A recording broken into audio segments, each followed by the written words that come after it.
Dueling Dialogues is brought to you by our affiliates at hostpapa.com. Click the banner on the rightleftchronicles.com for premium unlimited web hosting with the highest rated reviews at the lowest prices. Coming to you from that once-forgotten artery that pulses through the center of the continental United States and into the heart of the Ozarks, Grace Matthews. Looking in from the northern border, our Canadian friend, along with his countrymen feeling the effects of U.S. political issues, Connor Murphy. Welcome to Dueling Dialogues, episode 135. I'm Connor Murphy, here with Grace Matthews from Springfield, Missouri. Hi, Grace. How you doing? I'm doing great. It's sunny and a little warmer, and the dude's sleeping, so we're doing good. Good. It's raining here, so we always seem to have that opposite weather, don't we? We are always opposite. It's just amazing. Yes. How much that holds true. Yes, our weather does not agree. No, it doesn't. No. That sounds like an end of the show kind of thing. Yeah, exactly. Well, we're on the eve of Thanksgiving in the United States. You guys had yours about, a month ago? Oh, yeah. All the turkey's done here. We're looking forward to Turkey Day. Yeah, we're probably sending them back to you guys now, the frozen ones. Absolutely. And just a little bit of a tease, one of the favorite shows we had last year was our Talking Turkey, where we named turkeys. So next week we will be naming turkeys, and we got lots of turkeys. Oh yeah, we got some big ones. We might be running over again. Yeah, we got some big ones north of the border too. So I'm looking forward to that. I forgot all about that. Yeah, so it's exciting, and we're working towards those end of the year predictions too. So. Yeah. One thing's for sure, we got a big fat turkey here, and that is Kamala Harris. Just as a preview, she gets a turkey award today. Okay, let me guess, she's a Democrat. She's a Democrat, and she is said to be a 2020 front runner for the 30 others that are Democrats that are going to run against the president. Oh, okay. For the presidency. So she needs that camera time, Yes. And the best way to get camera time is say something or do something outrageous. Because there's two things that you got to have before you have anything else when you're running for president in the United States, and that is money and name recognition.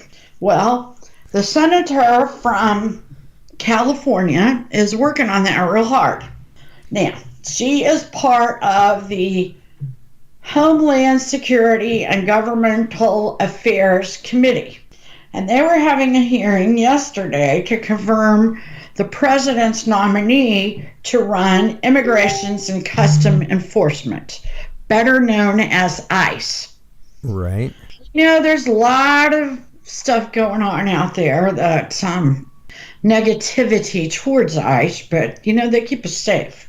Nevertheless, Ron Vitiello was on the hot seat, and Kamala was questioning him, and she was comparing ICE to the KKK. Oh, okay. She's a police and enforcement agency, okay, that, like I just said, keeps America safe.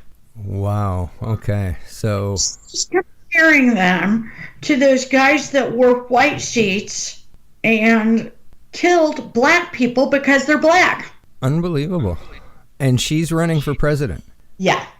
Now, if that doesn't scare you, I don't know what will. Yeah. I will tell you, Mr. Vitiello was very annoyed. I'd imagine, yeah. At first, he was in total shock. You could tell that she was asking this question. In fact, he sort of had to repeat it a couple of times in a couple of different ways because he couldn't really believe it. Okay. Well, she must be going for, like you said, the notoriety of doing something outrageous just to get her name out there. Yeah, yeah, well, absolutely. It worked. This is the first I'm hearing her name, so it did work. Exactly. Yeah. Exactly.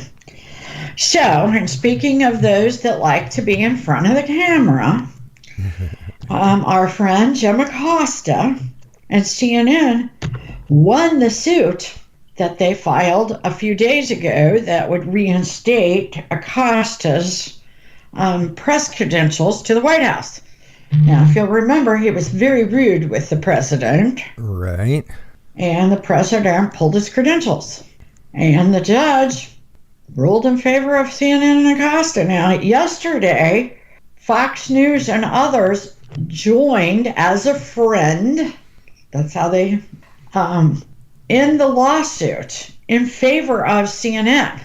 Now, they sort of denounced Jim Acosta's behavior, but they were joining in for freedom of speech. I don't think this has a damn thing to do with freedom of speech. And yeah. I think actually the judge was basically legislating from the bench. I don't think this is the judge's place. No, it's the White House. I'm surprised. Yeah, I mean, if someone is rude, dangerous, invoking, negativity. It's not the first time this has happened, and it's other presidents in the past have kicked out certain media personalities for being unruly. Exactly.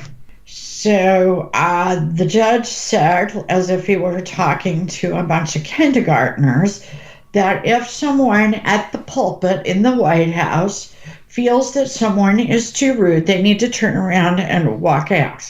Oh, okay. Does that sound like a turn your other cheeks or sticks and stones may break my bones? But words will never hurt me. I mean, the judge was acting as if he's a parent or the teacher. Yeah, so the White House will just stop with the press conferences. That's progressive. That's brilliant. Yeah. Okay, brilliant, Judge. So, yeah. So, well, I wonder what's going to happen. Are they going to appeal that decision? I don't know. I would. I don't know. I would appeal that decision because I think it's ludicrous. And I think it's even more ludicrous that Fox jumped on board under Roger Ailes. They were like that. They didn't play the game. Okay, let me give you a little scenario. Let's just say 2 years from now the Democrats win and Fox News reporters start doing the same thing. I think that's what Fox is thinking about. Just in case we want to cover our butts. Well, Obama did refuse Fox entry into the Oval Office during questioning sessions. So that's exactly why Fox is jumped aboard with CNN on this, because they've had it done to themselves then. And they're afraid to have it done to themselves in the future. I mean, they're one of the last major media outlets that, lies on the right side. So, I don't know. Yeah. Well, and I think there's room for another. I think absolutely. that under this new management, Fox is different. And so if Newsmax will get the money and give them a run for the money, I think there's a place for it. Yeah. I think there's, the Fox needs some competition, real competition. One America and Newsmax, maybe they could join forces somehow, some way. Fox needs competition. That will make them better. Well, despite that, there's a big imbalance in right-left media. A big imbalance. Oh, absolutely. So the more news outlets on the right, the better. It'll just balance things out, because right now they're out of balance. They are. And speaking of out of balance. Oh my gosh. Pelosi. She's I knew you were going to say Pelosi. She just... Doesn't she want to go home with her kids? Yeah, I don't know. Time to retire. She wants to be speaker again. And she says she's the best. And nobody wants her as speaker. And they keep giving it lip service. They ran their own ads against her, and they keep saying, "Well, we're not going to vote for her." But guess what? Nobody's running against her. Besides, she called the president. The Republicans want her. She called the president of the United States, and he said that if she didn't have enough Democratic votes, he'd get some Republicans to vote for her. Wow. So what are we all just flapping about? She is going to be speaker. Unreal. Okay? They will go on the 28th. She does fire, she likes to threaten. And I'm sure, some of her threats that are away from the camera and the media, I can't even imagine how bad they are. But her threat is that if these men do not vote for her, they are voting against her because she's a woman. Play that gender card, baby. Yeah, and they're sexist, of course. Yeah, well, there you go. When you have nothing else, play race and gender. Yeah, and she knows how to do that. Absolutely. Yeah. Yeah. Speaking of women, the creepy porn lawyer. Michael Avenatti. Okay, for anyone that doesn't remember, that's Stormy Daniels' attorney. Right. He also appeared, I heard, during the Stormy Daniels fiasco 206 times on TV, on cable news. Okay? Wow. So, anyway, he's been arrested. He was arrested Wednesday because Tuesday night he allegedly beat up a woman. Now, at first they said his ex-wife. Now they're saying it's not his ex-wife. Oh, it's a girlfriend or something, but they said she visibly had bruises. They let him out on $50,000 bond. He says he didn't do it. He says he never hit a woman. He wants it investigated, and he's still going to run for president. Now, I don't think anybody's surprised. I'm not surprised he's possibly a wife beater. Not his wife. Which is worse? If you beat up your wife or if you beat up your side chick, which one's worse? Well, really the side chick you can just walk away. Yeah. Why wouldn't you just shut the door and leave? Why would you run that risk? Yeah. Wives are a little more complicated, What a piece of crap. Oh, he is. And, but he's still going to run for president against Trump. And, I'd like to know what he would say to Kavanaugh because, he really had a bad couple of weeks. Remember, he brought forward the woman that said something to the effect of Kavanaugh was part of gang rapes and she kept going back for more. Right. Yeah. And last week, Senator Grassley, turned that over to the criminal division of the DOJ because he said Avenatti and the woman lied. You can't be doing that. You can't accuse a man of sexual abuse that didn't happen. Yeah, absolutely. 5 years ago. So I wonder how Avenatti feels about that. Yeah. Then his partners sued him for millions of dollars that he ran out on them and he pocketed. Okay, then the guy he rented from evicted him, his office, and he's getting a divorce. And then the tax people say he owes millions of dollars. But he's going to be running for president. Yeah, I mean, you gotta wonder what this guy's thinking and how much egg is on the face of all these guys that put him on TV like he was something legitimate. Yeah, exactly. Well, he might be able to get elected in Nevada. There was the brothel owner, pimp, I don't know what you call it. The dead one? Yeah, the dead one that won the election. Yeah. Like how bad do you have to be as a Democrat to run against this guy and lose? A dead guy, a pimp. You gotta wonder. You gotta wonder. What That's a world really we live in. And I hate to say this, but I see some of these people on the ballot, and I think, you know what? A dead guy's a good choice. Yeah, exactly. Yeah. So, what's going on with Mueller? Every time we turn around, it's just something different's going on. Last week it looked like Trump was coming out on top. Some other guys were coming out on bottom that might be connected to Hillary's people. This week, it's the other way around. Now, they are suggesting that there will be a Turkey Day surprise from Mueller next week. Oh, My guess it's is about time. about Wednesday, Yeah. They say that the president is very agitated. That would suggest he's expecting something bad. I've told you all along, my big fear is that they're going to try to take down Don Jr. Right. Because I don't think they've gotten anything in the president. I really don't. No, I mean, if they had it, they would have used it before the election. Yeah. That Don Jr., they still got that Russian meeting he had. Right. So are they going to spank him over that?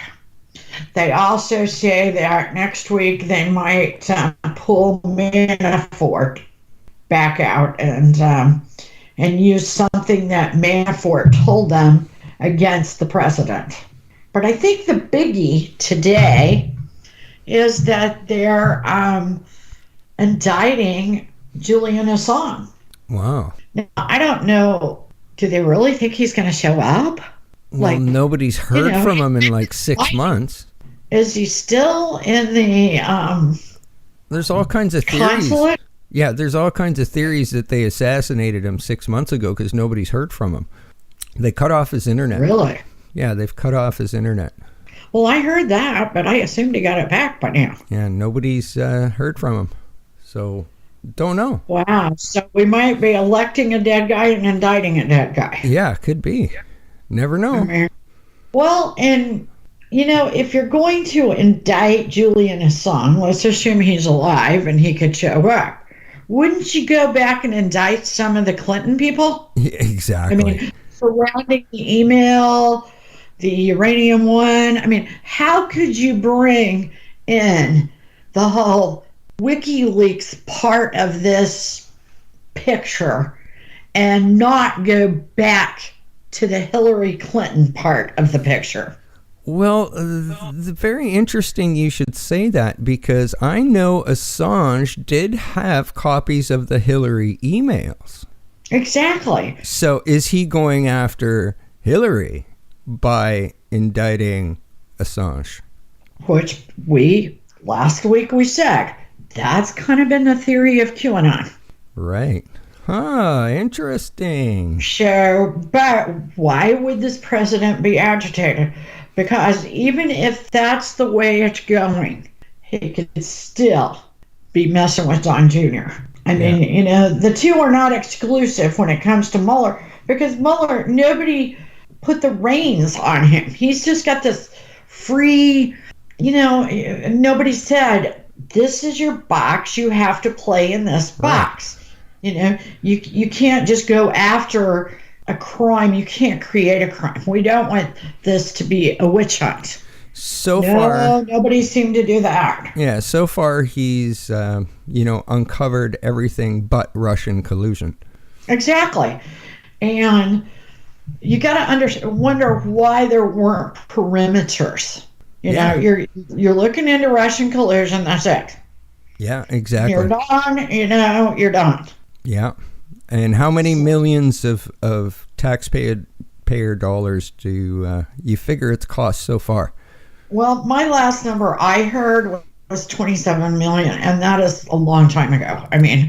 It's probably doubled at least by now. They do say that he has let go a lot of the attorneys, or he sent them back to the DOJ, which makes them think he's winding down, but I think he's just switching gears. I don't think he's winding down.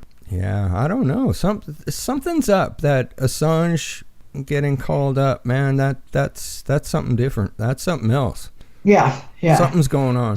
There is something going on, and I do think there will be some sort of drop from Mueller this week. I thought we were going to get a drop immediately after the election. Isn't that what he said a couple of weeks ago? Yeah, exactly. So what's up? And we didn't get that. No.